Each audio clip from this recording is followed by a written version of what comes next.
네, 주택금융공사 사장님. 네, 의원님. 예, 그 보금자리론 추가 대출 후 갭 투자 궁금합니다. 뭐 이런 글 혹시 보셨나요? 네, 제가 말씀을 보금자리론 추가 대출 후 갭 투자 궁금합니다. 이런 글 혹시 보셨나요? 예. 예, 그 갭 투자 편법 이용에 대한 이제 가능성이 제시가 돼서 보금자리론 대출 내역들을 한번 분석을 해봤습니다. 좀 이상했던 부분들이 대출 받은 그 연령이 26세에서 30세, 20대인데 이 대출 금액이 3억에서 4억 정도 됩니다. 네. 예, 소득이 이제 5, 6 되는 정도의 소득을 가지고 이 정도의 대출을 받았는데 그걸 대출받고 1개월 이내에 완제한 것도 있고 뭐 4개월 이내에 완제한 것도 있고 그러니까 소득 대비 대출에 대한 완제 소요 기간이 이게 좀 맞지 않는 설명이 되지 않는 부분들이 있습니다. 네. 이게 혹시 증여세의 회피 수단으로 활용되고 있는 건 아닌지 한번 살펴봐야 될 필요성이 있지 않을까 싶고요. 그리고 그 중복대출 이용자 현황 혹시 모니터링 해보십니까? 네, 저희들 자료 가지고 있습니다. 해마다 중복대출 이용자가 나오고 있고 그리고 연속대출 이용자 현황도 혹시 모니터링 해보십니까? 네. 예, 가장 많이 이용한 대출자는 총 12회, 5회 이상 대출자도 52명인데 이런 중복이나 연속 대출 이용자 모니터링 결과 이상점을 발견하지 못했습니까? 저희들이 이제 대출 만기 이전에 상환하는 경우에 이제 중도 상환 수수료를 부과를 하고 있습니다.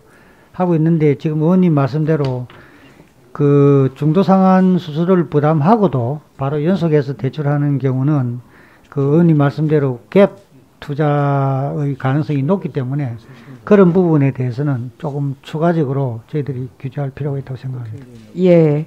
밑에 실제 구체적으로 보면은 30대의 그 대출자가 대출을 해마다 어떤 해는 두 번에 걸쳐서 이렇게 반복적으로 연속적으로 이렇게 대출을 받는 이런 사례입니다. 그 모니터링만 하지 마시고 그 원인이 어떻게 된 것이고 그러한 그 부당하게 대출되는 부분이 있으면 이걸 어떻게 개선할 것인지에 대해서 대안책을, 개선책을 좀 의원실로 설명해 주시기 바랍니다. 네, 그렇게 하도록 하겠습니다. 예, 예금보험공사 사장님. 예, 방금 좀 윤재욱 의원님이 지적하셨지만 차고송금과 관련해서 시스템 개발을 서둘러서 발주를 하셨어요. 예, 오전에 법에 대해서 답변하시는 거 보니까 법에 대해서 별로 이해가 없으신 것 같던데 이 자진 반환을 이게 개인이 하는 거하고 이 예금보험공사가 하는 거하고 절차가 이게 똑같습니다. 똑같죠? 예. 그 개인이 하는 경우에도 금융기관인 은행에서 상대방에게 자진 반환을 공유하고 상대방이 자진 반환을 하면은 종료가 되고 공유했는데 종료가 안 되면 소송 등 법적 절차 제기로 가서 판결에 의해서 반환을 받는 겁니다. 보험공사도 마찬가지죠. 동일합니다. 개인하고 공사가 절차가 동일하고 동일한 프로세스를 밟는 건데 공사가 하면 뭐가 빨라지고 뭐가 신속해지는 건지 그 전혀 차이가 없는데 그렇게 답변을 잘못하시면 안 됩니다. 법에 대해서 호도를 하시면 안 됩니다. 이 법에 대해서 걱정되고 있는 점은 빨라진다라고 했는데 수취인 정보 확인을 직접 확인하신다고 하셨어요. 근데 이거 개인정보보호법 위반이 마찬가지로 그 예금보험공사에서도 적용이 됩니다. 예금보험공사도 마찬가지로 제3자세요. 그렇기 때문에 개인하고 차이가 없으세요. 그리고 이 앞으로 예금보험공사가 있는 부산으로 이 모든 사건이 이제 넘어가게 됩니다. 업무 범위를 어떻게 그 설정을 하고 계시는지 고민을 하고 계시는지 미반환 시에요. 미반환 시에 그 차고 송금 금액이 1, 20만 원에서 수억 원에 이르는 정도로 편차가 클 텐데 1, 20만 원에서 수억 원에 이르는 모든 이 차고 송금액을 예금보험공사가 전부 채권 양수를 받아가지고 그 처리를 하시는 건지 그런 경우에도 미반환 시에는 1, 20만 원인 경우에도 채권 추심을 위해서 그 소송으로 가시는 건지 그런 부분들에 대한 고민도 있으셔야 되고 그러면은 소송으로 가실 때 예금보험공사 직원이 하시는 건지 아니면은 변호인을 선임을 하는 건지 직원이 하시면 변호사법 위반 문제가 또 검토가 돼야 되는 부분입니다. 그리고 채권 양수도 계약을 할 때 가액 산정 시에 송금 차고액 액면가액으로 하실 건지 아니면은 판결에서 승소한 가격으로 하실 건지, 판결에서 일부라도 패소해서 송금 차고액보다 적은 가액이 승소가액이 나오면은 그 일부라도 패소한 부분에 대해서 과실을 따질 텐데 그 과실 비율을 어떻게 그 양도인에게 정산을 하실 건지, 그리고 비용에 인건비와 출장비를 다 포함을 시키는 건지, 변호사를 선임한다면 변호사 비용까지 여기에 다 선임을 시키는 건지, 이런 부분들에 대해서 이게 실무적으로 기존의 소송 제도에 지금 실은 채권 추심을 위해서 채권을 양수받는 행위이기 때문에 이거는 변호사법에서 금지하고 있는 행위입니다. 그런데 그런 행위를 지금 예금보험공사가 하시겠다라고 하기 때문에 사실은 정치하게 이 부분을 검토를 해야 되는 부분이고, 법안심사 소위에서 그 부분이 정치하게 검토돼야 된다라고 지금 논의가 되고 있는 거고, 그래서 해당 이 문제에 대해서 사실은 법조 측의 그 법률 검토를 저희들이 의뢰해서 받아야 되는 사안입니다. 이 예금보험공사가 변호사법 위반 행위를 이렇게 업무 행위로 내걸고 하시면 안 되지 않습니까? 그리고 그 업무 범위도 참 어떻게 하시겠다는 건지, 이게 평균 그 차고송금 가액이 평균 가액이 200만 원 정도입니다. 200만 원 정도인데 모두 직원이 하시겠습니까? 변호사를 선임을 하시겠습니까? 그 말씀하신 내용이 많아가지고 이제 나중에 따로 보고를 드리겠는데요. 한 몇 가지만 좀 말씀을 드리겠습니다.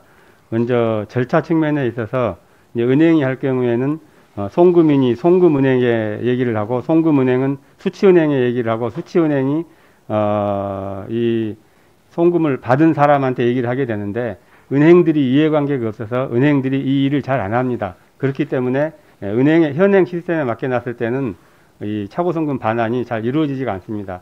그래서 저희 이제 예보가 나서서 송금인의 연락처를 받아서 반환 지원을 거기 안내하려고 하는 것이고요.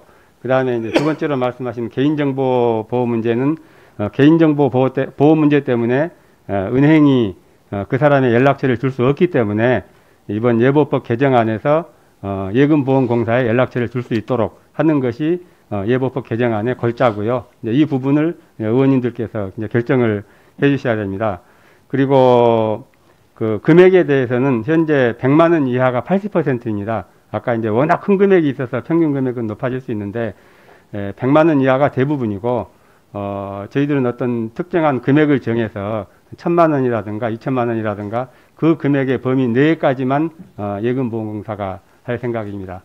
그리고 이제 변호사법 위반에 대해서는, 그 변호사법의 문제에 대해서는 이게 저희들이 소송을 한다면은 이제 변호사법 위반이 되는데, 이제 만약에 저희는 사실은 소송까지는 안 가고 그 안내로 그치려고 생각을 하고 있습니다. 소송으로 가게 될 경우에는 이제 별도의 문제가 생기는데, 이때는 기본적으로 차고송금인이 변호사를 써서 하는 것이 원칙입니다. 근데 이제 저희들한테 부탁할 경우에, 왜냐하면 제도라고 하는 것은 그 1년에 그 완비된 제도가 나와야 되기 때문에 예보도 해줄 수 있어야 된다, 이런 얘기들이 법안 검토 과정에서 나와서 예보도 할 수 있도록 그렇게 하려면 어떻게 해야 되겠느냐 해가지고 그러면은 매입을 해서 매입을 하면은 저희들의 채권이 되기 때문에 직접 그 소송 당사자가 돼서 할 수가 있습니다. 이렇게 해서 이제 그 변호사법 지금 설명하시는 것 자체가 지금 미반환 금액이 1,600억 정도 됐는데 소송으로 안 가고 권유하고 그칠 생각이라는데, 미반환 금액이 결국은 그럼 예금보험공사에 손실로 남게 되는 겁니다. 아, 그 부분은요. 그렇게 손실로 남게 되는 거고, 그리고 변호사를 채권 양수를 받았기 때문에 변호사를 선임을 했을 때 변호사법 위반이 아니라고 하시는데, 이게 실질은 채권 추심을 위한 양도잖아요. 진정으로 채권을 양수하는 게 아니잖아요. 그렇게 해서 소송까지 나가게 되면은 이거는 변호사법 위반 소지가 있다라고 얘기하는 전형적인 행위입니다. 그렇게 가볍게 보실 일이 아니에요. 그러니까 저희들이 변호사법에 대해서도 많은 검토를 했습니다만은 제가 의원님 지도를 더 받도록 하겠습니다.